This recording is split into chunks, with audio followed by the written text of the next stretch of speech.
This video is sponsored by Bombas.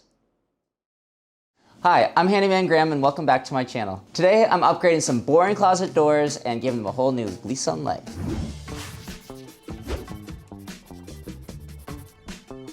If you haven't already, please hit that like button and subscribe. We're almost at 100,000 subscribers. So for this project, Melina had closet doors in her closet before, but she removed them because they were just kind of boring. So Melina told us that she wants her closet doors back on. So Alexandra's tasked me with vinyl wrapping the mirrors, painting the frames to be more in line with Melina's inspo, which is more like minimalist, a little bit more Scandi with some lighter wood tones. And to add like a little custom woodworking touch, I think I'm gonna add some handles onto the side as well, just to elevate these doors a little bit more. We've used vinyl wrap so many times. It's just such a quick and easy, affordable, approachable way of just elevating a piece in your apartment. So first things first, like every single project, I gotta put some ideas on paper and just try to map things out a little bit. So Melina just had these closet doors just leaning against her wall and she's just using them as a full-length mirror. So I was just able to go into Melina's space, pick them up, put them in the truck, brought them back to the workshop, and now I have them here to work on. We didn't buy these doors came from Melina's apartment.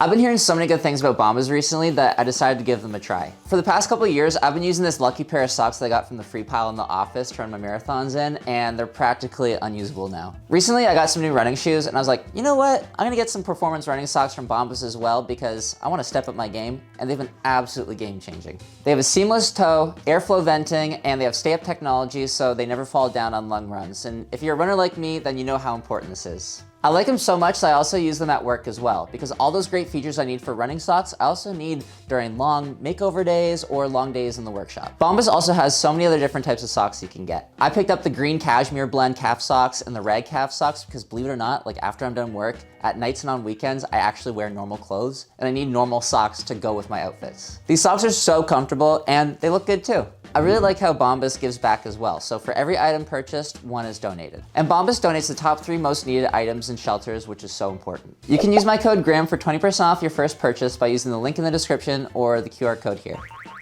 Bombas also has a 100% happiness guarantee, which means you can return or exchange for free if you're unhappy. Okay, back to the DIY.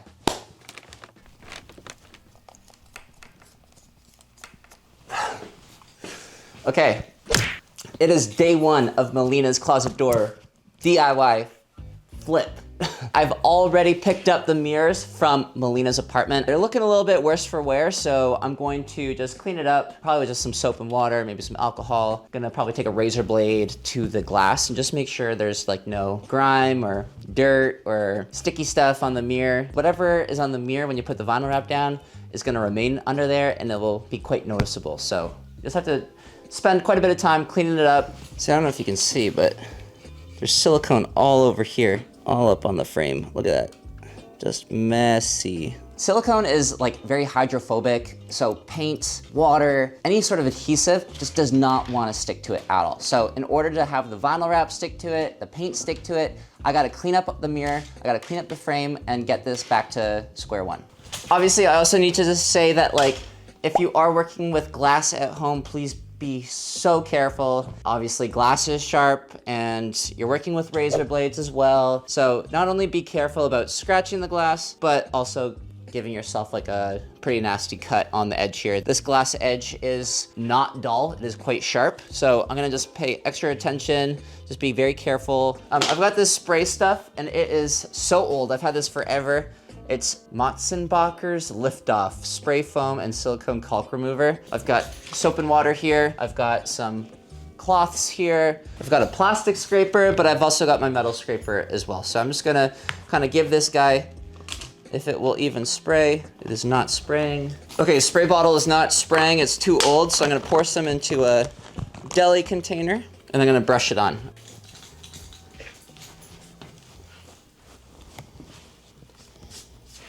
Okay, it's been 3 minutes.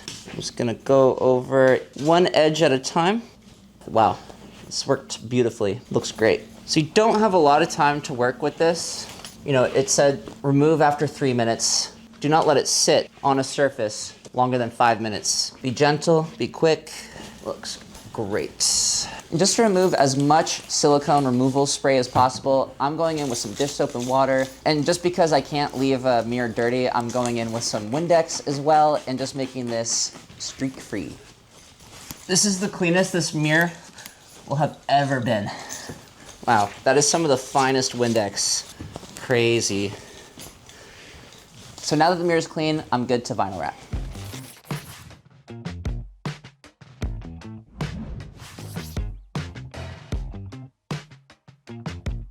This is from Laid Architectural Wrapping Vinyls. Haven't seen it yet. Oh, okay. This looks very familiar. This vinyl wrap I'm using is from Laid, and it's in their natural pine color. You can get vinyl wrap in a whole bunch of different dimensions, but we got a 4-foot wide roll so that it can cover the entirety of the mirror doors. I was worried that, you know, if I were to mess up one time, I wouldn't have any extra to do it a second time. So I got a 4-foot wide roll, so the first thing I gotta do is just cut down the roll to a more manageable size using my utility knife. So I've got 2 factory edges that I'm gonna use to line up the vinyl wrap to the mirror. And I'm gonna just kind of do a reverse roll. I'm gonna just have this kind of just rolled up the opposite way. That's just gonna help me kind of deal with just the amount of material. I have one squeegee, which has a felt tip to it. So it's gonna be nice and soft, and it will protect the vinyl from any scratches. Here I have a plastic wallpaper smoother. So this has a rounded edge as well. And it's just great for kind of pushing those bubbles out of the way. Don't use like metal putty knives at all. There's like sharp edges on the knife. They're called knives, so you don't really want to use the putty knife to smooth out the vinyl because you could potentially rip it. So put that away. Plastic wallpaper smoother, got this from Home Depot. I think it's probably like $2. This one is Wrap Direct. I've seen these around. Usually they're included with the vinyl wrap when you order vinyl wrap. So just keep an eye out. Be sure that you order the right tools for this job. So what I'm gonna do is I'm gonna peel back 10 to 15 centimeters of the paper backing, line it up with this edge. We do have some wiggle room here because those metal frames are going back on the mirror, so it's gonna cover up the edges. All right, here goes nothing.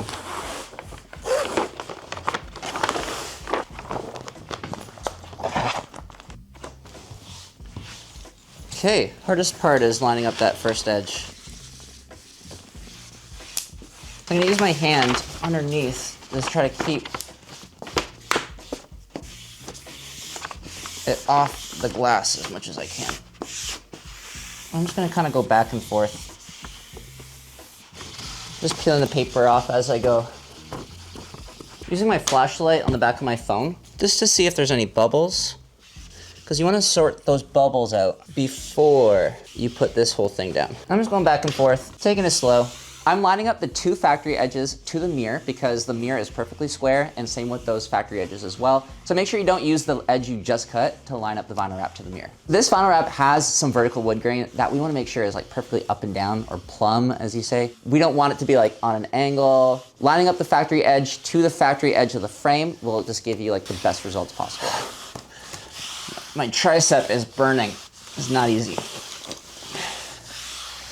Okay, now I'm gonna trim the excess from around the edges, and my tip for you guys is just a brand new razor blade in your hand. You can cut from underneath, you can cut from on top. You don't want the blade to get away from the vinyl and like, you know, cut off in some weird direction or something. So just use the edge of the glass as your guide, and you'll get a nice, clean cut. My tip is don't use an old blade, because old blades will have little nicks and tears in the blade itself, and it will want to catch the vinyl, and this vinyl does rip really easily. So you want to just use a new blade. Unfortunately, this will go through a couple blades because you just need to make sure that they're constantly sharp.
Now it's time to paint the frame.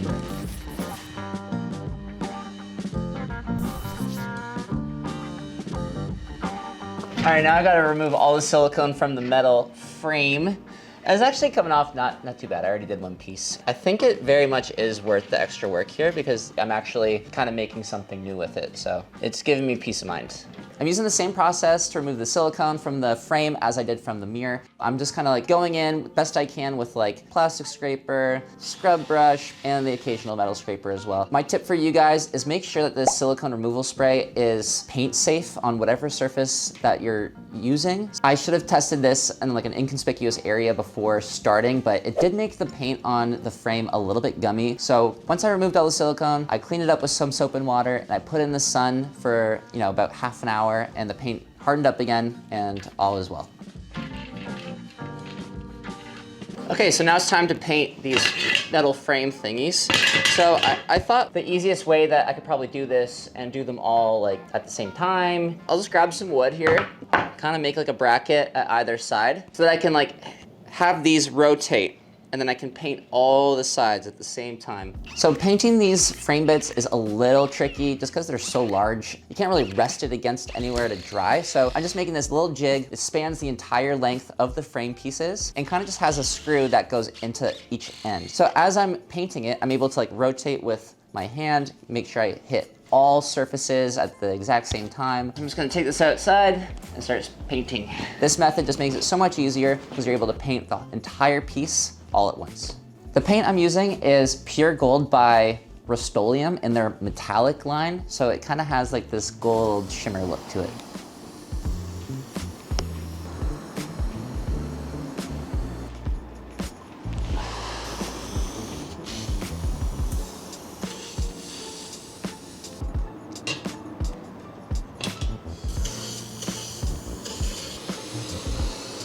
Now it's time to make the handles.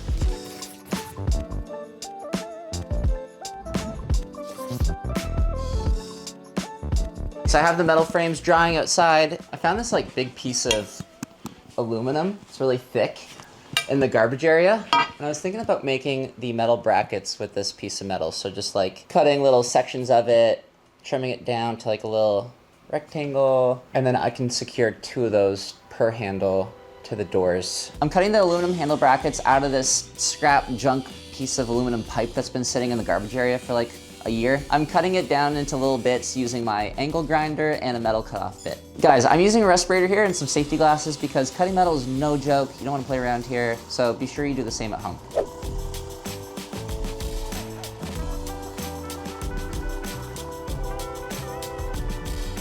So I have 4 metal brackets. They're aluminum. They're quite thick. So I'm probably gonna curve these, curve the edge, so that kind of like wraps around the dowel a little bit better. But yeah, this is a great first step. So I'm gonna just put these aside and start on the dowel. For the handles, I'm using some red oak, which I feel is gonna be the closest color match and the most durable for the vinyl wrap. So I think this red oak was actually some table legs at one point. So I'm just cutting off those edges and carving it on the lathe to make them nice, clean dowels.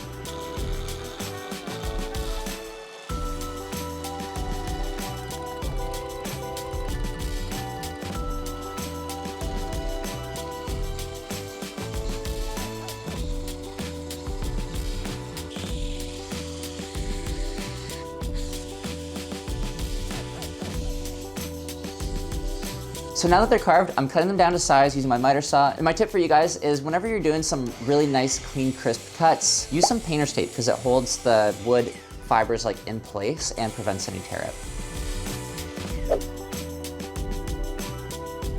Okay, so I've got the brackets, I got the handle, and I think I'm just gonna route a little channel into the handle for the piece of aluminum to sit into. And then I'm just gonna drill at a hole like that with the drill press and put in a dowel to hold the handle in place, as well as like some epoxy and stuff and wood glue and whatnot. But I just want these handles to be like as secure as possible. I don't want to use screws. I don't know. I just want to try a new method. So I'm gonna put the handle in this like clamp thingy, and then I can use the wood as a router guide,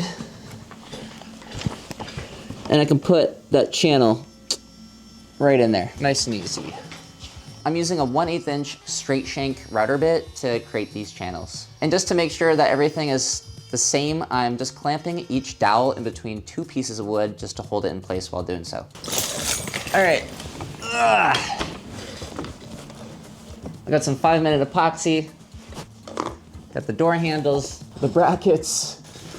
Just gonna put a little bit of 5-minute epoxy in the holes, put the handles in place. I'm not using wood glue because this is gonna be metal on wood, and this isn't gonna hold the brackets 100%, but better than nothing. This stuff dries very quickly. It is stinky. So because I'm securing some aluminum brackets inside of wood, I can't just use wood glue. So I'm using some 5-minute epoxy I actually picked up from Dollarama. It's just like a 2-part epoxy, you mix it, and it sets in 5 minutes. It's super strong. So I'm just applying some 5-minute epoxy into the channels in the handles and hammering the brackets into place. Probably should have used some painter's tape here. Now that the epoxy's dry, I'm just trimming the handle brackets down to the perfect size.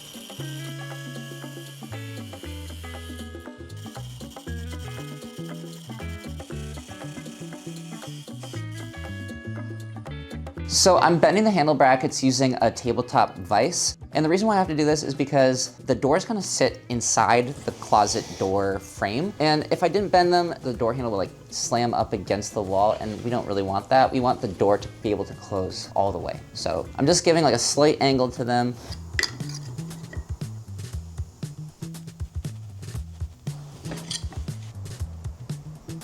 And just for some added security, I'm drilling a 1/4 inch hole through the bracket, through the handle, and securing a dowel in place with some wood glue. And this is just gonna prevent that handle from ever coming loose.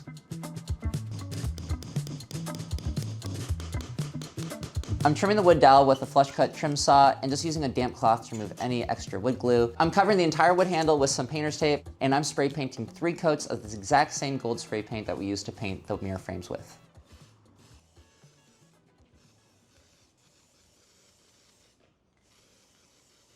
Once the paint's dry, I'm finding out where I need to install these handles, and I'm securing the handles to the mirror doors using some bolts, and just for some added security, I'm just using some Loctite on those nuts on the back so that they won't come loose.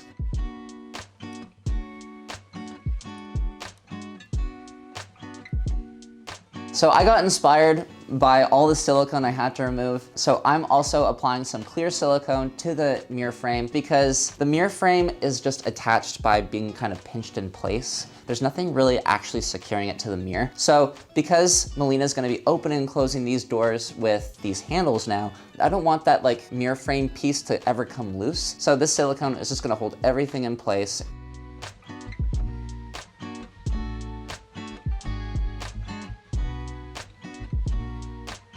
The very last thing I'm doing is I'm sealing the handles with 3 coats of clear shellac.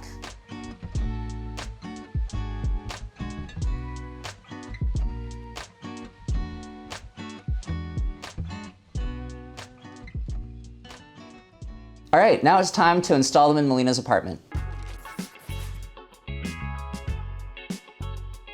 Okay, so we're at Melina's and it's time to install the final wrap doors. So first we have to put the track down. The nice thing is that we don't have to drill new holes in the ground because they're already there from the track being there in the first place. So it's very DIY friendly. For my helper, I have someone you might know. Want to introduce yourself? Oh, I'm Alexandra Gator. Nice to meet you. Thank you for having me. Thanks for being here. Let's start. I can drill. Sure. I'm gonna go get the screws.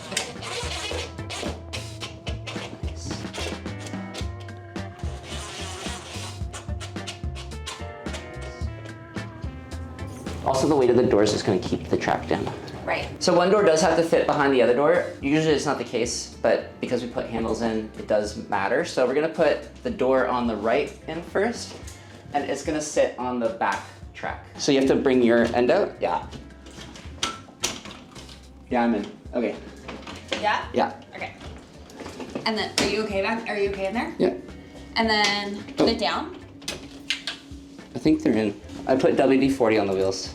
I can tell. That's smooth. Okay, so then we do the same thing on this side? Yeah. Okay, extreme angle. You're in. Oh. And then you just have to... Yeah. Huh. Are we out now? No. You can see at the top, it's hitting, but at the bottom, there's still some space. So I just have to adjust the wheel on the left side and just raise it up a bit, and that will just kind of rotate the door a little bit so it's nice and vertical. Okay, so I'll just put like a little bumper, a little rubber bumper down there and up there.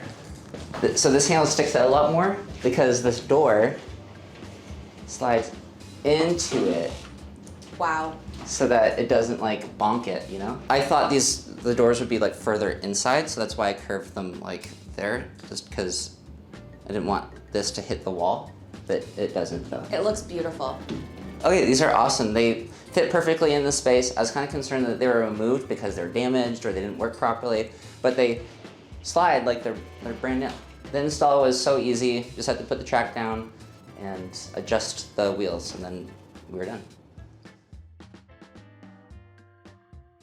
Okay, now it's time for the part of the video where I talk about what I learned and what I could do differently. Probably the first thing I gotta say is when I was putting the frame back on the mirror, I put the mirror on like wooden blocks that had like little brad nails poking out of it, and I did like tear a little bit of the vinyl. You just want to be careful. Like, while I didn't replace the whole sheet of vinyl, I just heated up the spot a little bit and pushed it back into place, and no one ever knew that the vinyl had ripped. Another thing is I was using this silicone removal spray like it was just a regular cleaning agent, but it wanted to remove the paint from the mirror frame. So what I could do differently next time is definitely test the spray on an inconspicuous area of the frame, just so I can make sure that it wouldn't remove the paint from the frame. I'm really happy how this turned out. You know, we saved these mirror doors from the landfill. They weren't sliding on the track properly, but we fixed everything back up. We put it all back together. It's nice to know that, you know, we're able to give a second life to these old materials. So thanks so much for joining me on this DIY journey, and I'll see you guys next time.